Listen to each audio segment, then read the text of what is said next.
So, yun na nga. This was taken earlier today, this morning, before my work started. So, yun. And, pinapakita ko lang aking bare face. Anyway, nakapaglamas ako dyan, so, don't judge me. Charit.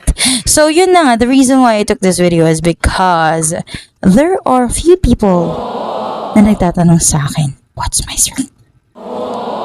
Ulit. What's my secret?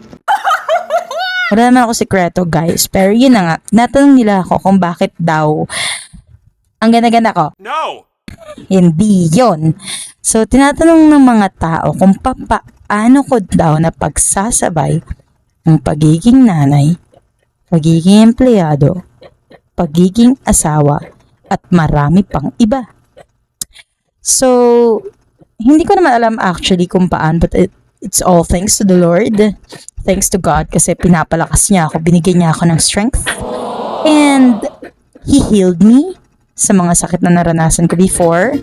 And even though I still have PCOS na ngayon ay tinatawag na nilang PMOS. I forgot the exact, acronym ng PMOS or basta yung meaning nun, hindi ko na maalala. Anyhow, so yun na nga, wala man akong sekreto. Siguro ang pinaka rason lang kung bakit kinakaya ko yung mga bagay na yun is because hindi ko rin alam. Sa totoo lang, I really don't know. It's all thanks to God. Kasi nga, siya lang naman yung nagpapalakas sa akin every day. Like, paggising ko sa umaga, sobrang hinang-hina ako and I'm struggling a lot because, of course, as you all know, or hindi nyo man alam lahat, pero people with PCOS is really struggling sa umaga pa lang. And we are having a hard time na gumising, bumangon, and with that, we are fighting already. At buong maghapon na namin pinaglalabanan yung parang katamaran siya in the eyes of other people, but it's not katamaran. It's really yung katawan namin super pagod for some reason. We don't even know why.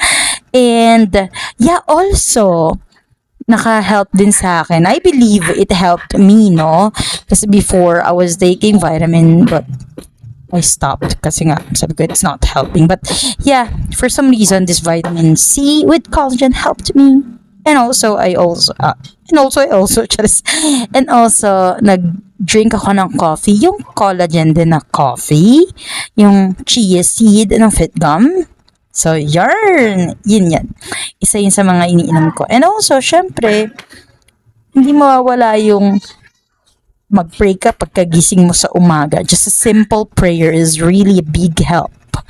And that will get you through the day. Kahit na sobrang dami mong ginagawa sa buong maghapon, as long as when you started the day right with the Lord, you'll get through it because He is there to help you.